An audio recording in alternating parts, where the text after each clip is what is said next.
Hey, well, welcome everyone to this asymmetric presentation.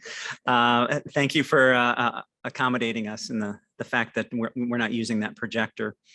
My name is Keith Diaz Moore. I'm Dean of the College of Architecture and Planning at the University of Utah.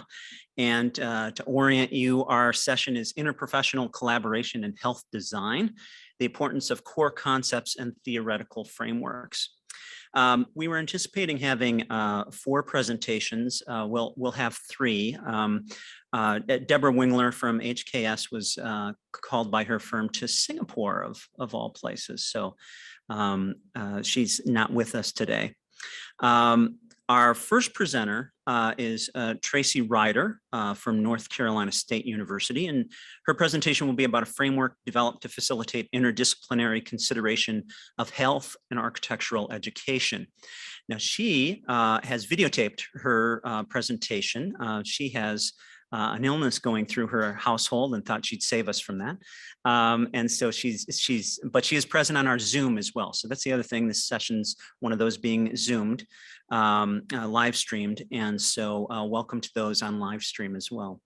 The second presentation will be mine. Mine will be a framework that attempts to map the broader landscape of research on healthy places and how that might help make connections to theories of health. And then our last presentation will be a collaborative practice-based multi-phase POE framework by Wei Tai from the University of Kansas. We then will have a few questions posed by our discussant, Lynn Geboy. And then, of course, we'll want you to be engaged in the conversation as well. So with that, I think maybe we can go on to Traci Ryder's video.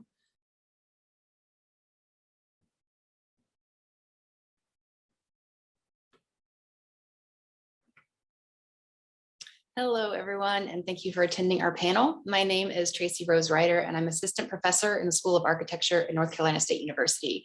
I'm really super excited about this panel, and I'm sorry I can't be with you today, but it's probably in everyone's best interest. There is some bug of some sort going around my house, and I thought that we'd best keep it here and not bring it to y'all. So I really do hope that y'all will reach out to me with any comments or thoughts or input or anything from the presentation, and I look forward to hearing from you. So my bit of this panel is to talk about a framework that I've developed to facilitate interdisciplinary considerations around health and architectural education. So I started very pragmatically in developing my courses. I'm going to tell you about 2, and of course, thinking about how I could best prepare our students for their future practice in terms of both sustainability and health. As we know, and we're witnessing on what seems like a daily basis, the design and construction professions are shifting to include the consideration of topics that were once thought to be outside the scope of what architects and designers do. Even today, what an individual practitioner might do on one project may shift for the next based on a client or intentions or emerging issues like we're seeing with COVID. Unfortunately, in architectural education, because of the amount of information that we need to deliver and to allow our students to graduate in an acceptable time frame, our courses are often insular and focused on specific topics. But when thinking about health and design and the evaluation of those things, we've often addressed building evaluation through different lenses. Like, how does the building function in terms of design and usability for occupants? I know we're going to talk about post-occupancy evaluations in this session. Then the lens might be different for sustainability or building performance, or even for health. And the fragmentation of our traditional evaluation processes in architecture make it really difficult to address broader holistic issues of population health in tandem with building evaluation, which leaves us a gap to deal with. So for architecture, does all the truly meaningful project-based work need to be in studio when we're talking about education? Now, I don't regularly teach studio, so for me, the answer has to be no. But I am very interested in making sure that my seminars mean something and are directly applicable while still pushing the considerations for design. I was particularly interested in looking at how we can grow knowledge in cross-cutting topics such as sustainability and health, while having meaningful interdisciplinary collaborations and engaging with real-world projects, right? Why not? So the first course that I developed to help craft this framework is our lead lab course, which is now officially called Sustainability Over the Life of a Building. This course partners with university facilities to explore and document the operation of a building on campus, registering it with lead operations and maintenance, so the students get real lead project experience, While many of the projects won't actually go for LEED certification, though a few have, this course focuses on real-world data collection and assessment to emphasize the importance of interdisciplinary teams and collaboration on the job. For me, the goal is not LEED certification, though USGBC probably wouldn't like to hear that. But for me, it's understanding teamwork and communication and growing as a designer and a future practitioner and working toward a holistic common goal amongst the team. So we typically have students from architecture, civil engineering, sustainable materials, environmental sciences, mechanical engineering. Sometimes we have business and textiles thrown in there. So it really is usually a pretty good mix of disciplines across campus. To be successful, this course starts with an understanding of basic foundational content to ensure that everyone across those different disciplines uses similar terms, knows that when we say a term, what we mean, or what we could use the same term for different meanings across disciplines, or, have the same meaning for different terms, and it gets all discombobulated. So we want to make sure that everybody's starting with a common ground, right? There are similar terms, definitions, and expectations, as well as looking at basics in teamwork and leadership. So here we review things like the LEED categories and basic definitions, as well as doing team building exercises, like leaving myths and stereotypes of the different disciplines at the door. And then looking also at personal development tools like strengths finders to know how we might best work in teams. The next layer is engaging guest speakers from each of the areas that need to be explored, like energy management, grounds, housekeeping, and environmental health and safety from the departments on campus, but also bringing in practitioners that practice in these fields and are experts in these areas on a daily basis. Throughout, the students are in intentionally interdisciplinary teams and are responsible for delivering detailed content about specific LEED credits to help educate their classmates. And finally, all of this is topped off with real-world engagement with the project building, the university facility departments, and occupants. So in this class, we do a lot of this. These are all obviously pre-COVID pictures, but we do the same thing now. We go into mechanical and electrical rooms. We, measure moisture content in the walls and the ceiling. We have charrettes with the stakeholders, the facilities folks, health and safety. And we even one day do a waste audit, which the students somehow don't ever hear about before they take the class.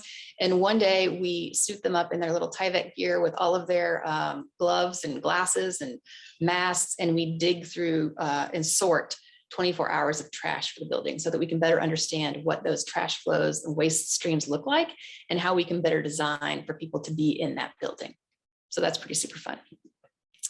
The second course I created as a test with a similar structure is my health and sustainability in the built environment course, which speaks more specifically to health as an issue.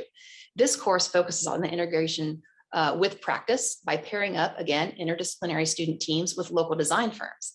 They aren't always local now. Now we've learned that we don't have to be local, but usually they're local.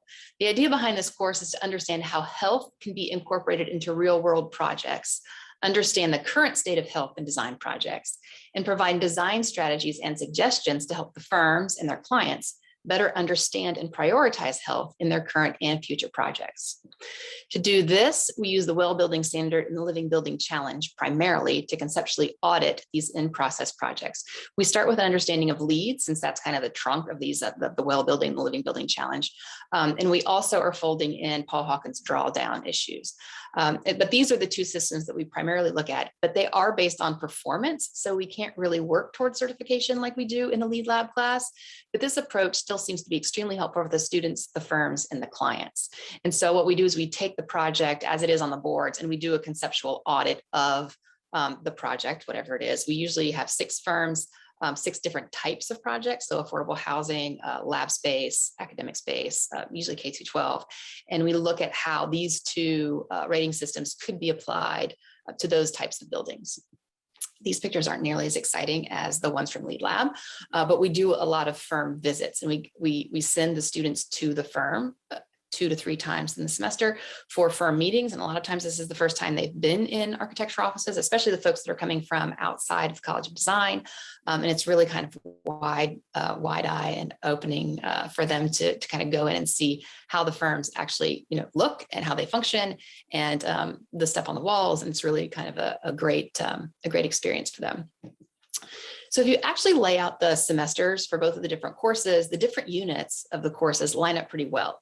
Unit 1 is where we're establishing fundamental understandings of the rating systems, the baselines, the different fields and considerations that will be in play for the assessments and the evaluations, and kind of making sure we all have that similar foundation. Unit 2 sees the interdisciplinary student groups becoming experts on different topics and delivering that content to their peers.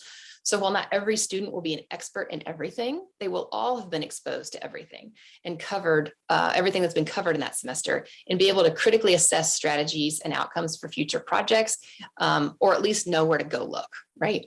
And then Unit 3 focuses on the intensive collaboration with the firm or project, the building on campus, and those stakeholders, where students apply the information that they've built up and scaffolded over the course of the semester.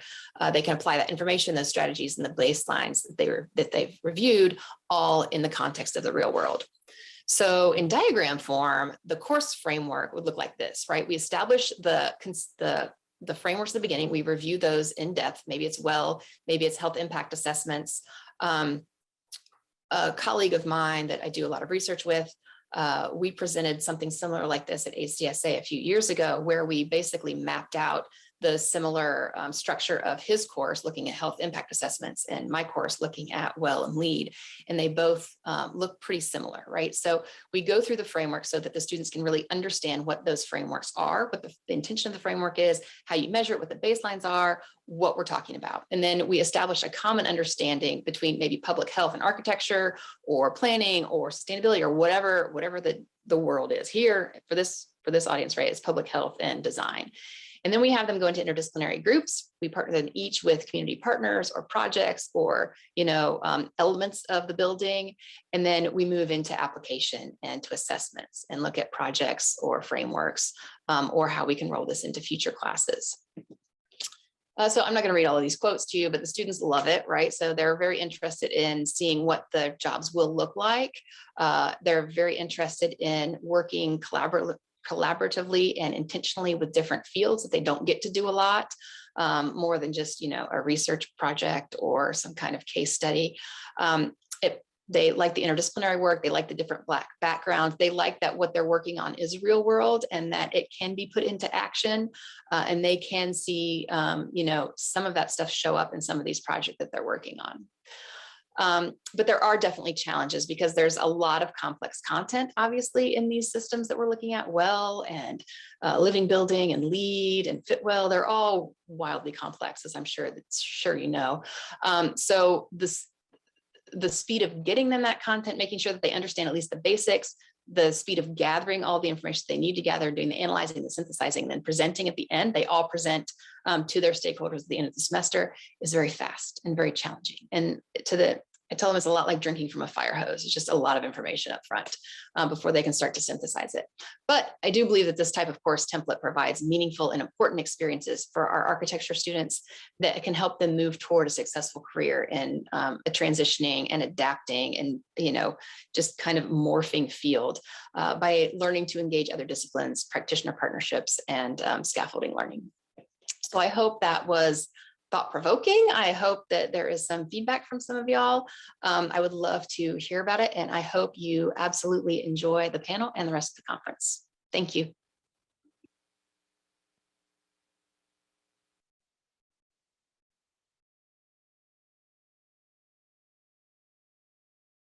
Traci, she's actually on Zoom. If anybody has one on the presentation. Yes. Oh, yes, we will need the mic, because that's the only way Traci will hear your question.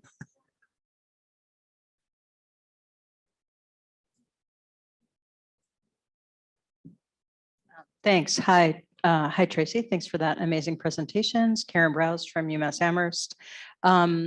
Question I have, it seems like some courses like this, I teach some where we partner with a series of firms, but it's really the firms, in a sense, helping us, though I know that they get something back from it. In this case, where it seems like you're doing a kind of audit of their project, do they buy in to be part of this? Is there any exchange there? Or is this, how do you structure this?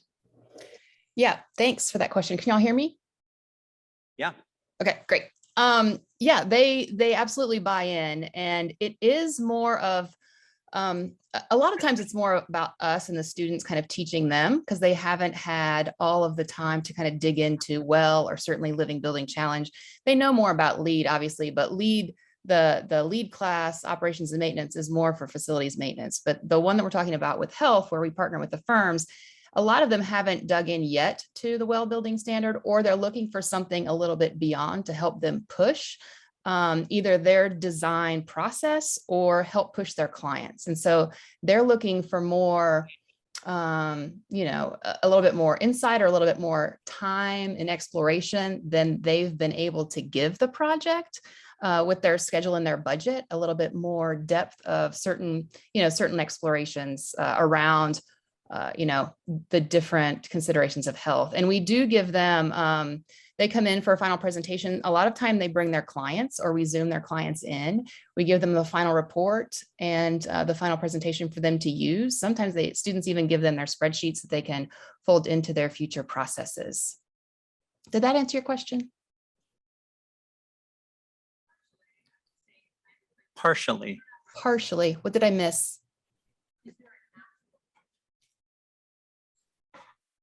Is there an actual contribution, financial contribution? Oh, yeah, no.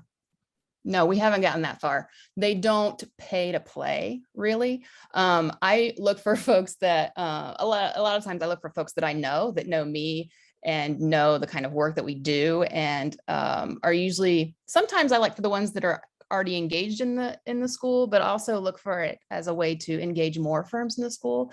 So I don't ask them currently to pay to play. We do in the operations and maintenance, because we need to actually register for Lead Online. And so we need that money to get us access. But for the Well Living Building course, there's no exchange of funds or anything, no. Thanks so much, Traci. Appreciate it. Yep. Thank you. You bet. So then if we move on to the next presentation, mine will be a broader view about health research in general, and trying to map out the theoretical landscape of the area of healthy places. So next slide. So where this inquiry started is in HERD, the HERD journal, Health Environments Research and Design Journal.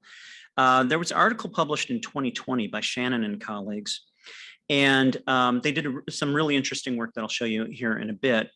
But they make this observation that without a strong theory of how built environmental designs are conceptualized to work, researchers risk not asking the right questions, measuring the right outcomes, or attributing findings correctly. And so that began a bit of self-reflection on my part about, you know, how might we best kind of understand at a very broad level theories regarding healthy places. So if we go to the next slide. So this is their mapping. This is what they came up with in terms of this distribution. And for those of us in the field, we might be a little intrigued with the distribution and perhaps kind of the missing part of, let's say, the stress reduction theory within the area of healthcare environments. So next slide. And I think what's happened there and what's important, and I think highlights the need for this kind of study is I think what they began to see is that one of their inclusion criteria, or exclusion, however you want to view it, of studies is only where theory was explicitly stated. And I think what you begin to see in that landscape then is there's a whole bunch of work that we engage in where we don't identify what is the operating theory that's identifying the hypotheses we have in place. And I think in this particular case, I think they missed the presence of what it may be our assumed hegemonic theory that I really think exists, which is the area of stress and comes from Ulrich, which we've heard about a number of times over this conference. And so their discussion then begins to link theories that focus on stressors and that focus on fit. And I think those are two definite areas where research in this area, where theory resides in this area. So next slide. And what came to my mind was there was this Stephen Pepper wrote this book called World Hypotheses. And I really found it formative when we came across it in my doctoral work. And it talked about really that one can begin to understand how someone's understanding the world through guiding metaphors that capture key characteristics and ultimately develop like criteria for what we might consider good or of goodness. And so what I'm going to try to present here is actually a first pancake in this idea. This is a concept I came across in Sweden, which was, hey, we always have to have the first pancake before we get to the good ones, right? So, so we figure out how hot the griddle has to be and so forth. So this is the first pancake effort at this, but it's an attempt to try to scaffold connection. A secondary aspect of this is the better scaffold connections to theories of health, which I think is a very pragmatic thing for us to do in the areas of healthy places. Because I think a lot of times we don't really quite understand how we talk to people in the medical field and to studies that we can easily link onto, but we're not making those connections. So if we go on to the next slide.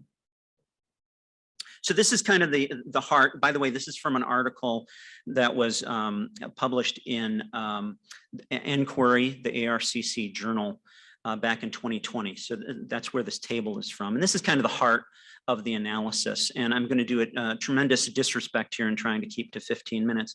But in essence, what I'm laying out here is that perhaps as this first pancake approach, we might begin to say that there are really three main operating models that we use in health. We either take a stress perspective, we take a fit perspective, or we're trying to understand something in terms of place. And what I've tried to lay out is different ways of taking a look at this and how they differentiate themselves. Whether they're the right variables or not to begin to take a look at is a whole, or concepts, that's a whole nother conversation. But I'll try and walk you through kind of what this layout does and what it means. So next slide. Okay, so this is the way I would think heuristically we might actually think about the landscape of research in healthy places. My guess is overwhelmingly the work really utilizes, whether it's stated or not, that we're operating within a stress perspective, that there are environmental stressors that are causing some kind of negative health outcomes and that we're essentially trying to minimize those. Then there's the fit perspective, which I think has a reasonable area.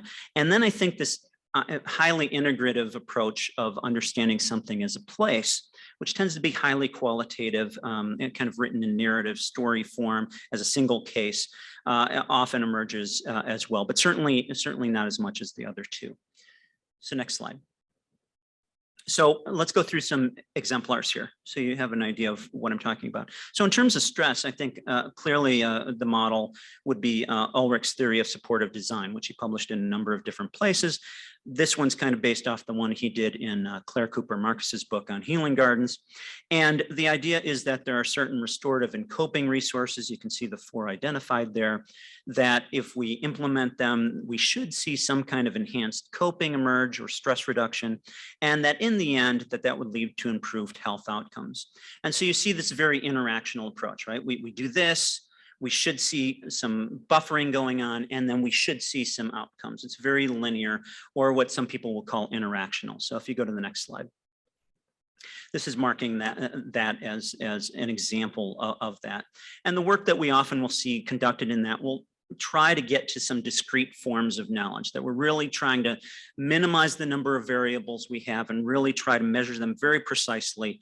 And in the end, ideally come to causal, although often we do correlational kind of work in this area. Next slide.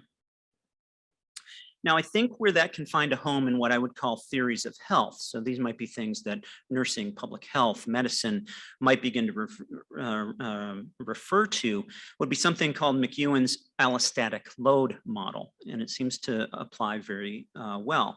Essentially, what this model is doing within health is it's saying there are environmental stressors that begin to create perceived stress, and that there are individual differences, our biology, for instance, and then our behavioral responses that will create different physiological responses, adrenal levels and so forth. And that the whole idea is that health-wise is we're trying to maintain allostasis, this sense of balance. our homeostasis. And that if we don't, we begin to create the sense of allostatic load, which begins to have lower our ability to respond to stress. So it's that measure. And so you can begin to see this in studies that take a look at like saliva measures, things of this sort. That's really rooted right in this type of theory of health approach. Next model, or next slide. So then in the FIT model, this is slightly different. You don't see that linear model. You actually see two variables kind of juxtaposed with one another. This is a classic ecological model of aging by Lawton and Nahimo. And by the way, if you don't know any of these models, I'd really suggest you get your hands dirty in them because they're very, very useful. So in this particular case, what they are articulating is that you're trying to aim for this fit between an individual competence, and that could be measured in all sorts of different variables. So they will talk about everything from kind of personal care to time use. You mention it. They have all sorts of ways in which competence can be measured. But you're trying to balance that in relation to what they call environmental pressure, the demand quality of the environment. And what's really useful about this is it begins to suggest there's kind of a bullseye, if you will, that within our actions we take as architects, landscape architects, designers, and so forth, that we're aiming for, and that bullseye narrows as that individual competence drops, right? So the precision that we need in our decision-making is enhanced. The other thing that this model really highlights is that in either extreme, so in other words, if an environment really has a lot of press, or in other words, a lot of stress, it can be maladaptive, and we can see negative outcomes, anxiety, and so forth. Or if it doesn't have enough, we could get bored, essentially. That's the realm in the medical world, we'll talk about learned helplessness. And that's that realm on that side of things that's also maladaptive. So it's really about the sweet spot that you're trying to hit between competence and press. So next slide. So here you begin to see, the relationship that the questions formed will be relational. How does this impact X, and how does or X impact Y, and how would Y impact X? And then there's this reciprocity that's assumed. So it's a little bit different than the linear scheme, right? Now you're kind of juggling two balls, if you will, as you're trying to work through the environment.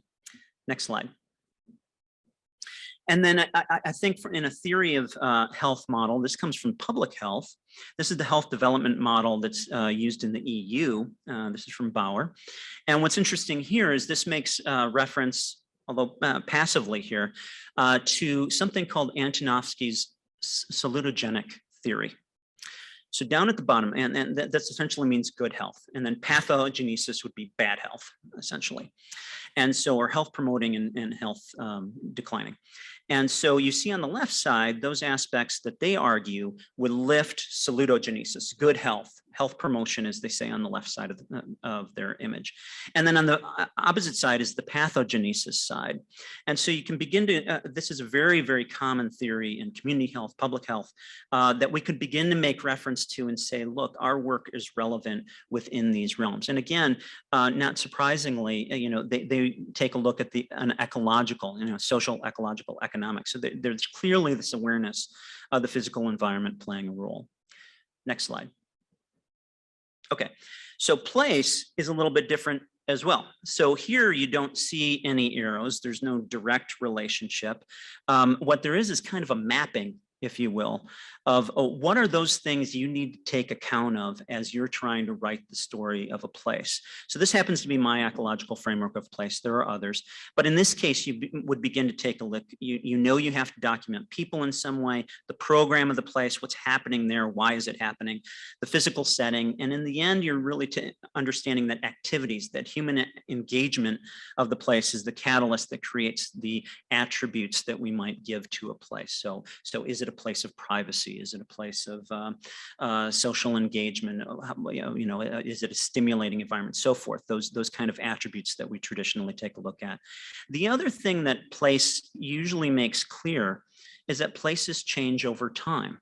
And time becomes a really important component in this. And it's one of the reasons why often when you take a look at a place perspective, it will tend to take the form of a narrative or a story. They're usually written in book form. That type of thing begins to happen. So if we take a look at the next slide. So here, what you begin to see is that there's this relationship among people and the program and the place that I begin to think reflects kind of cultural aspects, the negotiable aspect of our experience. Like I said, they tend to be case studies that will be written, kind of a singular a book. A classic from the aging world is actually Living and Dying at Murray Manor, which really brought the issue of place to the fore in terms of what I'll call environmental gerontology. And like I said, it tends to be very descriptive. So it's those aspects you want to try and capture that tells a single story. Next slide. Oh, yes. But an important part of this is this really, rather than thinking of this in terms of a snapshot, what begins to happen is the sense of change over time. So one of the things I can bring to the fore in terms of thinking about this is, let's just take a look at McDonald's. Actually, McDonald's right now has a commercial that captures this perfectly. They happen to have the same group of women coming into McDonald's at one time. It's before the party, and they're ordering dinner, and then they come back in the later part of the commercial and they're ordering breakfast at McDonald's, and it's a completely different environment, and how they are responding is very different. And that gets to this point that that places not only change, let's say, over the time period of years, but can change on the basis of hours, change on the basis of who is there. The nature of the place can change. Next slide. So I think an interesting one that I haven't really seen connected, but is a growing interest in the area of aging, but I think you'll also, which is where this reference to Danifer is, but you'll also see it in terms of just health disparities research that's going on largely in public health, is this notion of cumulative advantage or disadvantage, and it has the time component, right? So it suggests that if you, let's say you are cumulatively disadvantaged over time because of economics, because of your social condition, what have you, that over time that it actually aggregates, and so the disadvantage to you increases over time. Or conversely, you know, if you have the resources, if provided to you, you're situated in the right networks and so forth, the advantage accumulates to you. And I think this is a very interesting dynamic to take a look at in relation to place, but also healthy places in a general way. Next slide. Okay. So like I said, this is a first pancake, and I hope for discussion after this about this kind of mapping. I think there's a couple things that I would highlight here. One of them is, I think by peeling them back to the larger concepts, it begins to make it a little easier to make connections to what I will call theories of health. And I think that is really important. What I have found over my years of experience is it is sometimes difficult to bootstrap an individual project up from an environmental psychology perspective or EDRA perspective and expect our medical teams to necessarily join on. And I think but it seems to be easier to tap into existing studies within schools of medicine and begin to say, there are environmental components there. Are you willing to collaborate and jump onto those types of studies? And if we can shape it within the perspective that they're bringing to the table, that are shaping the hypotheses they have, which are largely likely to reside in some of these theories of health, we're more likely to make those connections. That's a hypothesis.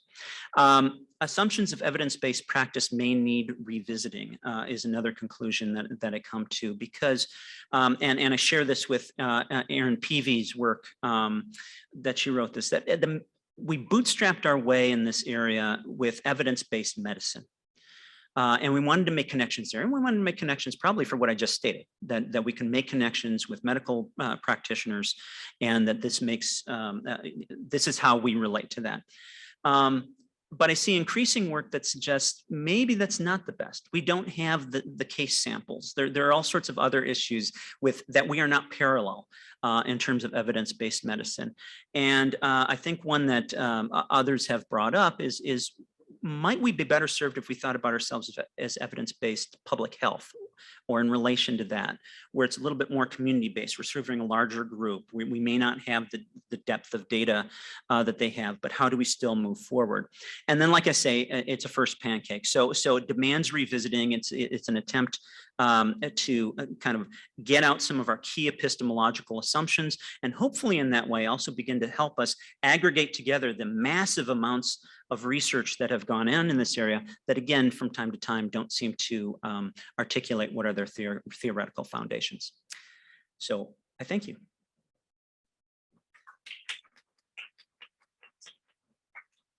And I don't know if you have a quick question for me before we go on to Wei. Not seeing so.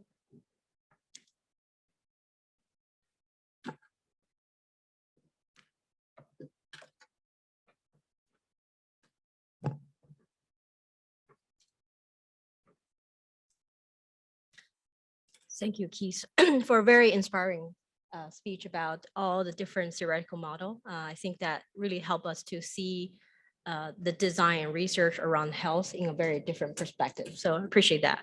So my talk is probably from a slightly different angle. It's a real world application of research, and how do we engage different professionals in the design process through the post-occupancy evaluation.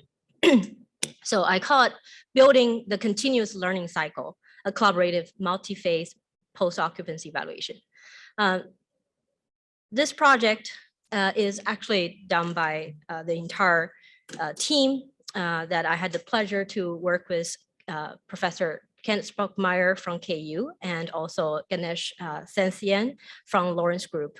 And this work will not be possible without the support and collaboration with staff, many staff from SSM Health System, St. Joseph Lake St. Louis Hospital and St. Mary Hospital.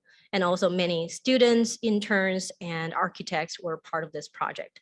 It was the true collaboration that make those kind of research happen. So for all of you in the room, I believe post-occupancy evaluation is not a new term. Everybody has done it or have read it. It has been recognized as an essential component of the evidence-based design process to feed forward the knowledge to inform future design decisions. Professor Mardell Shepley coined the term practitioner-focused facility evaluation, which reinforced the importance of POE to be integrated in practice to inform the future design project and make true impacts. However, despite the fact that there are true acceptance of the importance of POE, there are few POE projects that have been conducted. For those of you who participated in the plenary session today, I think the number was actually stunning. Only 5% of architecture projects have done POE. And more importantly, limited research have shown whether and how those POE that have conducted can actually lead to some positive changes in future projects, and how that actually lead to continuous performance improvement. So that's what are the challenges? Why so, right? Again, the keynote mentioned several things. I was really kind of connecting to what he was sharing. One is a resource, right? When you finish the project, the contract's done, there's no funding available to do POE projects. And time, everybody's on a fast-paced project timeline. And when you finish, you kind of move on to the next project. And manpower. One is the skill sets. You have to cross-training your staff to be able to design and do research at the same time. And secondly, buy-in. How do we get the buy-in from those top management and involve a variety of stakeholders throughout the process? Because POE is a long process. You can't do it on the second day of opening the door. You have to wait a year at least, right, to get the true image of the building performance. So how to engage them, keep them involved for that long time is a challenge. And then without funding, there's lack of incentive for designers. Why we want to do that? So, and then the fourth item or the barrier is ownership. Who owns the knowledge? Many large firms, they have their in-house research team, but the research is proprietary, right? It's a very competitive market. So again, that's the conversation we happen in the launch, is that how do we build that network that allow firms to feel comfortable to share data, share results, share methods, share tools, but still maintain competitive in the design world. That's a hard balance to achieve. And the last one, but not least, is do we have agreeable indicators and standardized tools that we could use to measure building performance using POE and allow us to cross-compare the performance of different projects and really compare apples to apples and make meaningful implication for the future design. So that's sort of the reason of me today sharing a multi-phase longitudinal study to show it's possible, we can do it. So this presentation, I would like to use a multi-phase POE project that lasted 5 years to show how POE can be actually integrated in the design process and prove its value in building the continuous learning cycle. So the phase 1 POE was used to inform the design of the project 2, and we follow up with a phase 2 POE and further validate the design decisions and continue to feed forward to future projects. So there are 2 hospitals that are involved in this study. One is SSM St. Mary Hospital, the one with a beautiful curve there. And the other one is the SSM Health St. Joseph Lake St. Louis Hospital. So during the phase 1, we were approached to conduct a POE to compare the existing patient unit in the Lake St. Louis, the one on the right-hand side, existing unit in that hospital with the newly constructed St. Mary Hospital. So one nice thing about those 2 hospitals is that they are sister hospitals under the same health system, utilize the same care process, same care model, and also share very similar patient demographics. So that allows some similarity to control those variables. And the second phase, after we conducted the first phase POE, learned about how well that new design in the St. Mary Hospital worked. We did some tweaks and fed forward the design to inform the vertical extension for the St. Joseph Lake St. Louis Hospital later. And then we went back to do the phase 2 POE to see if that change, design change, actually made some improvement. So overall, there are 3 units, right, in this study that will report the comparison of 3 units. First set is the Unit A in Lake St. Louis, existing hospital, which serve as a baseline. And then the new unit design in St. Mary, which is Unit B, as a first comparison. And 2 years after, we finished the design, finished construction, and we compared the new unit in St. Louis Hospital, Lake St. Louis Hospital, Unit C. And what's nice is that Unit A kept running at the same time. So the half of the patient actually moved to Unit C. So we had a very nice natural comparison at that point, at exactly same staffing and same patient profile, and within the same hospital for the phase 2. So here I want to share this conceptual framework that really guided this process. Is, again, I know there's some acronym. So Unit A compare with Unit B. Unit A serve as a baseline. That's our phase 1 conducted in July 2016. And use the knowledge we learned from this phase 1 POE, we fed forward to the design of the Unit C, the St. Joseph Hospital in Lake St. Louis, and then compare Unit A with Unit C within the same hospital. That's our phase 2 POE done in 2018. So some design features and design process that we applied during the process is, engaged interprofessional team to do multiple vision sessions. And the design team developed several patient experience mapping and guided the hospital administrators and staff to tour other hospitals around the country. And more specifically, they conducted several studies that analyze the decentralized medication and supply deployment analysis, and developed mock-up, physical mock-up to evaluate the design for patient room, ICU, head wall, and LDRP room. And more importantly, this multi-phase POE was implemented from the very beginning to engage the stakeholders in the process. So it's a true interprofessional collaboration that from the very beginning of the project, they were engaged to identify organizational goals that were used to inform the design decisions. And after the design was completed and constructed, they were also engaged in this post-occupancy self-assessment evaluation to validate whether those previously identified project goals have been met through the POE. So several design features I would like to highlight here one is acuity adaptable, same-handed private patient rooms, and decentralized nurse station with collaboration hubs, and in-room charting, decentralized supply with nurse server that's accessible from the corridor side, and patient lift in all patient rooms and view to nature and natural light. So in terms of research methods, we purposely used some simple and free tools that's easily accessible to both the design team and the medical team. So we combined qualitative and quantitative methods to empirically evaluate the impact of nursing unit.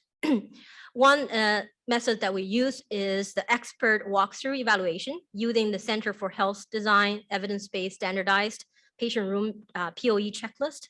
And the second tool that we used is the space syntax analysis to measure the efficiency of nurse visual surveillance to all patient rooms from the workstation and the visual connection to their nursing peers. And the third component is a pre and post analysis of Press-Ganey data, which is patient satisfaction data for over a 1 year span. And in addition, we conducted pre-design and post-design occupancy interviews with nurses to gather their perception of the design. So let me now walk you through some of the details of the design and the report you with the findings. So this is the tool that's, again, free to use from Center for Health Design website. It has a standardized set of EBD checklists and EBD POE tools for 3 different patient rooms, med-surg, intensive care, and also maternity care. And those tools or the evaluation were organized around 23 EBD goals under 4 overarching categories: patient safety, worker safety, effectiveness, quality of care, and patient experience, and organizational performance.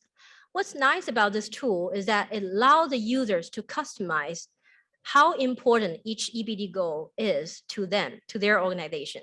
So we engage the hospital administrators to actually rank their priority using this tool from the beginning of the design and also at the end of the POE. It's very easy to use for designers, healthcare staff, and researchers. It only takes an hour to complete. So here's just a snapshot of the summary of the result of this using this standardized tool. So as you can see, there are 23 goals, and for Unit A and Unit B, we gave a user rating from 1 to 5, with 5 indicating the highest evaluation rating. And as we can see, the average rating for Unit A is actually 2.92. I'm sorry, I don't know why it's cut off, but it's 2.92. That's average rating for Unit A. And Unit B is 4.47. So clearly, the patient room design in Unit B has much higher performance in terms of meeting those EBD goals. And also, in addition, when you look at those goals, their performance with the priority that the owners identify, the Unit A almost missed all of them, right? The high performance rankings are not aligned with their top priority. But Unit B has a much better alignment of the higher performance ranking categories and the performance and the priority that identified by the owner.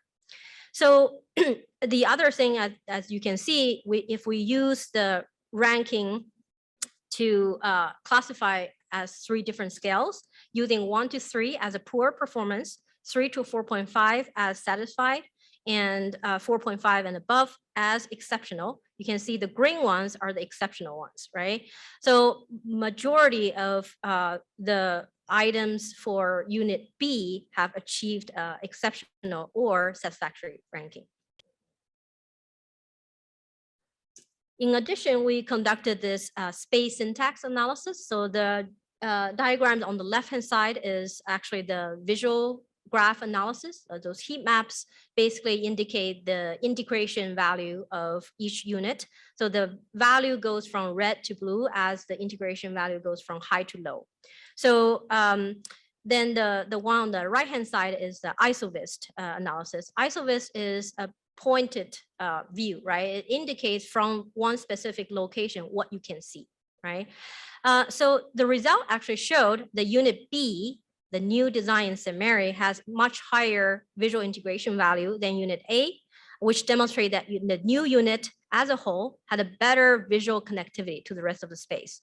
And when we look at the staff station specifically, the workstation or the nurse station have much higher visibility or visual accessibility than the workstations from the unit A, which is important for the visual surveillance. And then when we look at the isovist, though, there's some interesting finding. As you can see, the isovist from nurse station in unit A covered a good area of space, and unit B, because it utilized one team hub and several nursing alcove in front of each room. So when you look at the visibility for patient room, it did well. You cover most of the room. However, one challenge that we found through this research is the isovist from the central team hub in unit B cover a very narrow visual shade, which means if you're situated in the central team hub, you have limited visual connection to the rest of the nursing alcoves. And it further validated by the interview with nurses, as they indicated that the collaboration hub and decentralized alcove made it hard to find where everyone is or see everyone. It's important to centrally locate the team hub to reduce working distance. However, the current size seemed to be a little small. And but overall, nurses still prefer the decentralized nursing unit layout because it reduces the crowding in the centralized nurse station and has more available computer to chart and have better privacy to get things done and closer to patients. So in addition to the space syntax analysis, we also data mined the patient satisfaction data for Press-Ganey for over a year, and conducted the top box chi-square test of independence, which showed that, again, as you can see, the significant value, all the facility related questions, all these rankings improved or is higher in the unit B, the new unit in St. Mary Hospital. And one interesting finding, though, nursing care was overall pretty good. However, we did saw a slight drop in the nurses' promptness to call that actually reduced in the St. Mary Hospital. So that caused us to ask the question, was it related to the lack of visual connection from the team hub to those nursing alcoves? So with all this process of the POE, we developed debrief sessions that was organized with the design team to share the research findings and discuss the implication of findings with the care team and administrator team. And several lessons learned and design implications and recommendations were then co-developed by the researcher and design team to support the new design of Unit C in the hospital, St. Joseph Hospital in Lake St. Louis. So several design recommendations were developed, including the proposed design intervention for patient room design in phase 2. As you can see from the diagram on the right-hand side, the one on the top are the issues that we identify from the Unit B patient room, and the bottom is the new patient room design resulted in the Unit C. So a couple of key changes I want to highlight. One is improved accessibility in the patient bathroom to support the patient safety. And the other one is a shift of the location for charting alcove. One, to provide more area for charting. Two, to allow better visibility from the charting area directly to the patient head. So, oh, sorry, one more thing. And with what we learned from the space syntax analysis, as well as the patient satisfaction survey, we decided to change the design of the single team hub to a multi-hub design in Unit C that use a hybrid nursing unit with multiple team hubs with larger square footage, and also try to improve the visibility from those team hubs to nursing alcoves. So what are the results after we applied all the lesson learned to this design? So we went back 2 years after and conducted this, used the exactly same approach, same methods, and engaged same team to repeat the POE in Unit A and Unit C.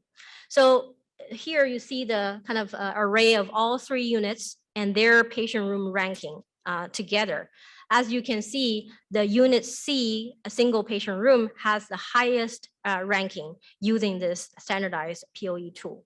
And also, when we look at the exceptional ranking, again, most of the ratings for Unit C have achieved exceptional rating. And also the top ranked priority items or goals were well achieved in this new design.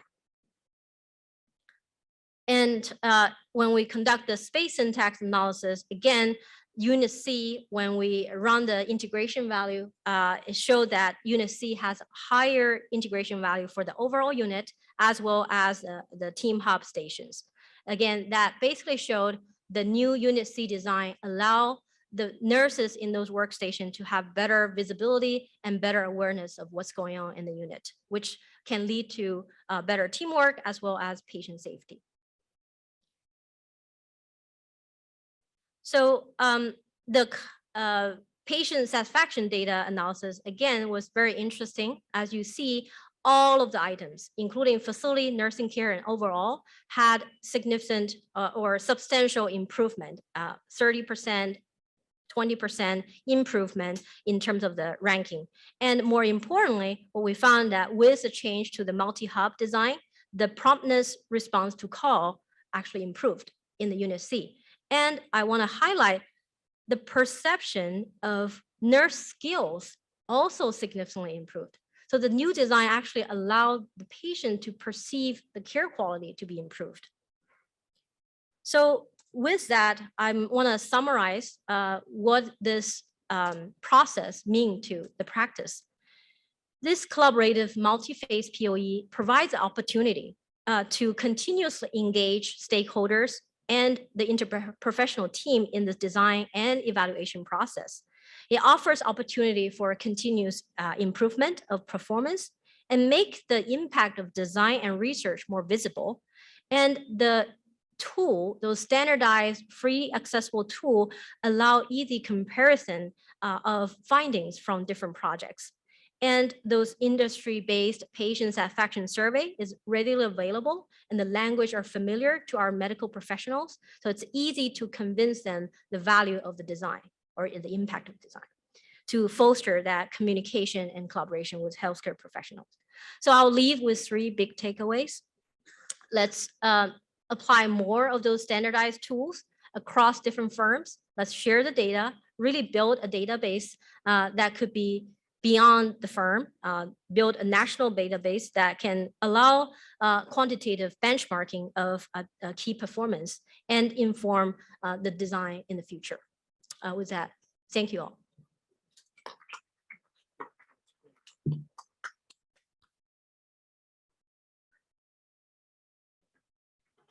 Yeah. Oh, yeah. See if there's questions. Are there any questions from the room or from Zoom? Comments? Thoughts?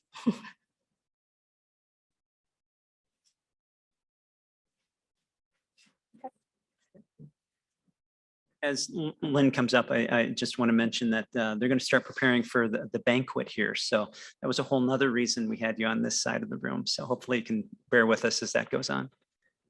Lynn. All right, so I am gonna just share with you some of the thoughts that I've had about after listening to Keith and Traci and Hui's presentations today.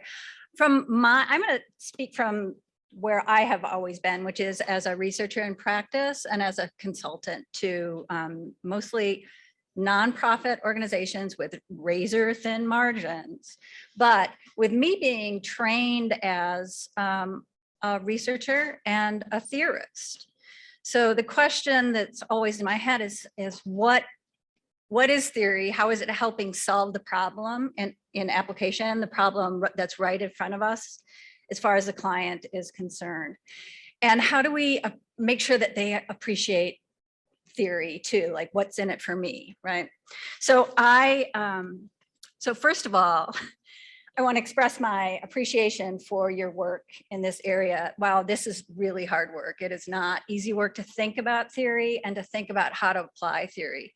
That's part of why we're in environmental design research. So I think we are excited about the potential and the opportunities and the solutions that we can arrive on in actual places, which is so amazing. So today we've seen 3 terrific presentations. And when I think about them from a theory perspective, we've really gotten a continuum. So first we had on the one end of the continuum, the most granular was Hui's presentation about evidence-based design delivered through a POE that took 5 years, right? Talk about commitment. That's amazing. That you can generate the attention and make sure that other people are interested in what are we going to look for? What are we going to find? How can we use this information? It's a big, huge job. Time, money, people power, all those things have to come into play. So really, when I think about the theory that she was using there, it's evidence-based design. Theory helps us understand what we're going to pay attention to, right? So evidence-based design has come up in the last 20 years. It really now, in and of itself, is a theory. These are the things that we need to pay attention to. Same-handedness, where the toilet is located, right? Where the computer station is relative to the people who are caring for people in these acute care settings primarily. So Center for Health Design is the entity that has really brought this to the forefront. And we are so lucky that that initiative has brought forth this idea of how can we measure, what are we measuring, and how can we standardize measuring places, right? Because that's always been an issue for us. How are we going to measure this? How can we take ideas and operationalize them? So real world application there, Press Ganey tells us what to pay attention to. So basically that's a theory. So in the middle range from a theoretical perspective really is where I feel like Traci's presentation took us today. She was talking about well building standards and the living building challenge. Those have operationalized features within them. She didn't talk so much today about how she actually was infusing the classes with those theories necessarily. We can assume that it's built into the curriculum and into her lectures and into her grading standards, et cetera. Also, LEED is in there. So LEED's a theory in and of itself, right, for sustainability. This is how we operationalize sustainability. This is how we measure it. And then Keith took this amazing, made this amazing effort to come and try to create some organization around theories for places and organize them a little bit more. So at the most meta level is this tripartite that Keith has put together of stress, where we have a lot of research happening, right? Fit, more research, not as much as stress, because fit is harder to measure than stress, right? We've come down to cortisol, for example, or we can measure mental health characteristics around that also. And place is the most, if you're thinking about places from a place perspective, it is the hardest because everything is confounding, everything is interrelated. So that's my understanding from a theoretical perspective around what we've heard today. So I do have a couple of questions for our people. The first is thinking about theory and thinking about environment behavior / environmental design research. I still see a lack of consensus around what constitutes theory. What is theory? There are a lot of places from which we funnel theory. There's healthcare theory in acute care, right? Long-term care, health places theories, environmental design research theory, wellness and holistic theories that we are borrowing from. And then, of course, there's design and architectural theory. We haven't talked about that. I haven't heard that mentioned very much today. Design theory, how are we designing places?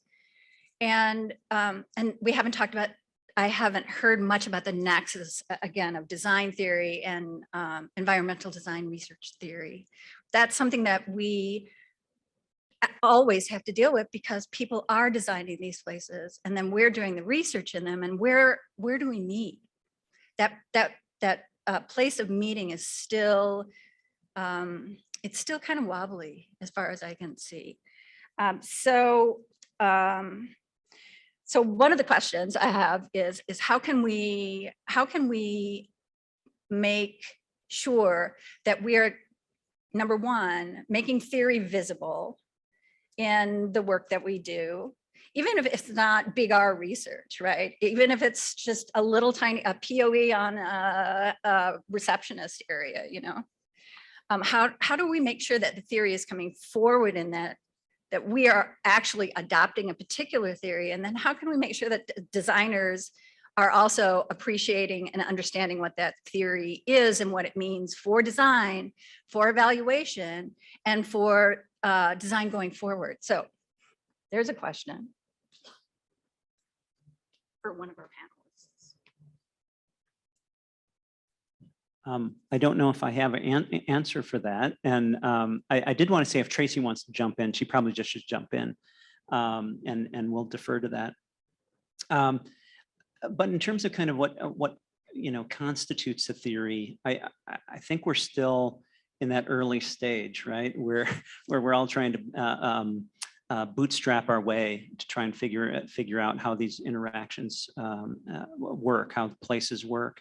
And I think what's important is that we shouldn't overlook it when we are publishing our works and when we're sharing our works, because one of the reasons for the effort, for instance, I put in was students can't possibly remember 1,000 articles, right?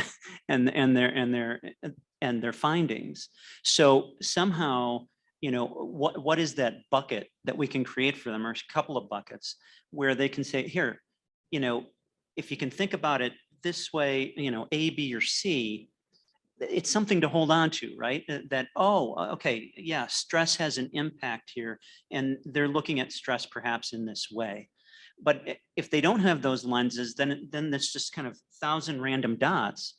And how do you begin to piece it together? And I think that's the importance of theory, is what are those things we're trying to bring together and are able to actually cognize and get in our head. So we have frames of reference for future work and where the gaps may be. Yeah, so I want to follow up about what you mentioned about the EBD, whether that's the most appropriate model for design. I, embrace EBD, evidence-based design, use that on my research and teaching all the time. But at the same time, I do recognize it's not evidence-based medicine. We're different because design is a wicked problem. We do a lot of things based on human experience, based on heuristics. That's not easy to control all the confounding variables. There are a lot of things that happen at the same time. When we design bundle. We don't design one piece at a time. So it's really hard to do those perfectly controlled lab environment. But I think that's the beauty of design, is we can make a difference through a combination of many things. It doesn't have to be just one specific solution. But at the same time, I think the design industry, it is time for design industry to embrace and engage research in a meaningful way to justify the design solutions, to prove the value of our work, and really see what design can change the world, to change the performance of organizations. I think that's the value of EBD as one of those series. One thing maybe Traci can also follow up. I'm also an educator. I think theory is extremely important for our students as future designers and planners, is to understand what are the different perspectives, allow them to approach the problem through those different lenses, as you mentioned, and be able to convey their research through those theoretical perspective, and also being able to communicate with other people in environmental psychology, in medicine and others through those common theory and philosophy together. So I also have a question for the audience here. I don't know how many of you are from academics, how many of you are from practice? Academic. Yep. Oh, okay. Yeah. Yeah, that's awesome. So we'll love to hear your, experience about theory and how does that apply in your, classroom, and how students perceive that, the application of it. Yeah. I can jump in. Can you hear me? Yeah. Okay, great. So I have a few thoughts. The way that I like to address theory, because I'm from practice also. And so I like to think about theory as an organizing structure, like a way for my students to help organize this, all of these different, very messy ideas. And so we use WELL and we use Living Building and we use LEAD as these kind of frameworks to help them understand. But I like to use the theory as an application framework. So for the students and for the practitioners, and when we talk to practitioners often about theories, they talk about design theories. They don't necessarily talk about research theories. So I think part of the question is about this synthesis and translation between practice and between research, and how practice understands what we do in research. And the way that I like to do it, and maybe this would actually have been a better presentation for this, is I have a presentation that kind of starts to overlay the post-occupancy evaluation process with the health impact assessment process, and using those two kind of frameworks and applications to translate kind of the theory of supportive health and understanding health outcomes into a design theory might be more helpful. So what I like to do in my work is overlay theories from different areas. And I think that's why I overlap a lot with Keith, because we have all these theories from fields that aren't necessarily historically seen in architecture and design. And so figuring out what those overlaps or what those similarities look like, and understanding that synthesis and how it could apply as a framework to design and then to design education. That's kind of really where I live, and I think is important.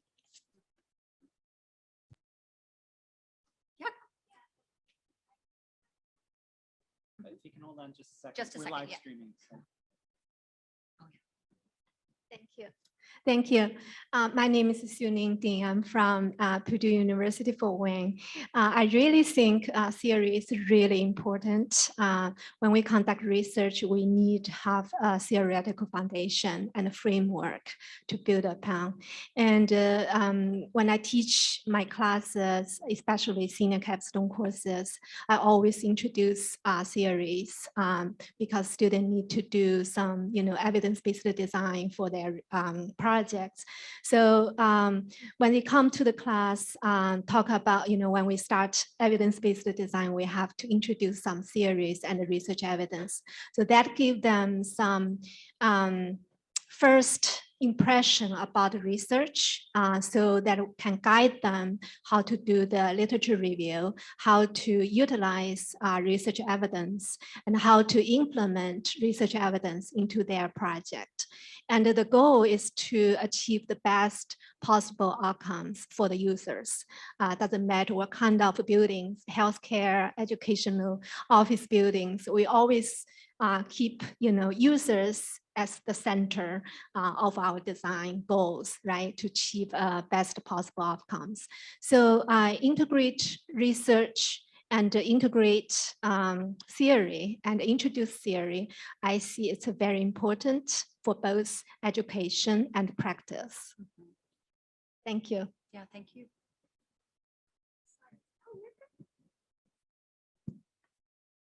Are there other questions by chance?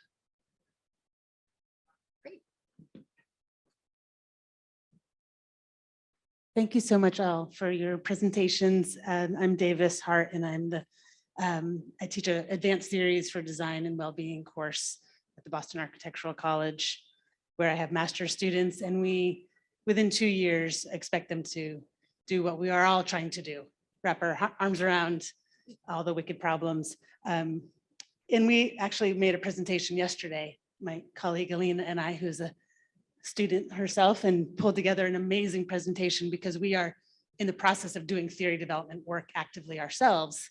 And I can feel the challenge of putting words into understanding, into place, into all of these layered approaches of making sense of things. Our approach, we're working on a trauma-informed design framework, and we work with Aaron Peavy, and it's a very fast-paced growth process. We've incorporated play and movement into the existing trauma-informed design lens, and we're using work from SAMHSA, from the United States government, so forth. But it does bring to mind how closely stress and fit and place all need to have those buckets. So giving a starting place to help understand it, I'm very appreciative for that work. My students read your paper from 2020, Keith. So, and they read a lot of very heavy duty theory papers. I just, go to it. My questions are evolving as I sit here, but I'm thinking about how the allostatic load principle and the work of Kaplan and Kaplan, how do we keep naming the names of the people who've developed these good theories, and also simplify it and synthesize it and make it something that's concrete and tangible for students to pick up and use and carry forward? That's I guess the bulk of my thoughts as I'm trying to take this all in.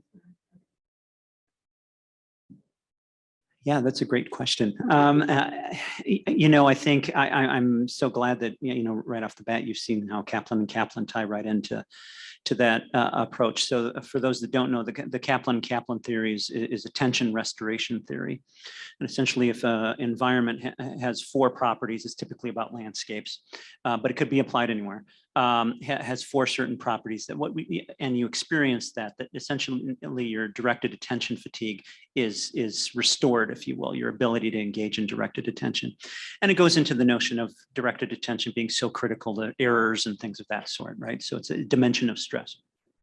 And so, I think that's, it's part of the reason why I tried to come up with these 3 buckets, because what you can begin to do with Kaplan and Kaplan is they do a really nice job of creating kind of 4 environmental properties, right? That from a designer standpoint, you can begin to operationalize, right? The fascination, right? The competence and so forth. And I think that's part of this jump, and perhaps gets back to Lynn's point about we're trying to bridge from theories that are lent towards research. There are other theories that bend towards design, and sometimes there's a squishy middle in between there. And how do we navigate that? But I think the idea is if we can organize them better, yes. I think we can give our students a better handle, because one, they can connect certain thoughts, right? But 2, the important parts of whether we call them theories or frameworks or whatever, is they frame the questions you're going to ask. And so it's important to begin to think about, if you wanted to address Kaplan, there are certain questions that could begin to address. But it may not be so good if you want to get a place perspective about it, right? you're going to ask other kinds of questions. Other things are going to emerge. And that's why it's important, why I really like to use the word lens, which I think I did in my presentation, because that's what I view. There are a pair of glasses you're picking on. Okay, I'm going to view the world right now through a stress perspective. And this is what I might begin to do. Or I'm going to pick up the fit lens, and these are the things I might do. They begin to organize your thinking. Why do you want to comment? I actually have an idea, not a comment. It's a great book project. You know, we need a textbook of all the series of environmental design, health, and place for our students and for our practitioners. I remember when I read Dr. Shepley's book on the practitioner-based, EBD, I found was really helpful. It's a guidebook that allow you to understand the tools, understand the series, and also understand the scenario when to use what. So I feel like that what you just described and what you asked seemed to lead to opportunity that can really benefit a lot of students, educators, and practitioners. An idea, not a comment. And Traci, do you want to comment on this? No, I think I'm good. There's so much about, I think I would just follow Keith's, perspective on using them as glasses, as lenses. That's a term that we use a lot when we talk about different theories, because there are so many things that you might want to look at and how you might want to look at them. That's all I've got. Good. Yeah, we're good.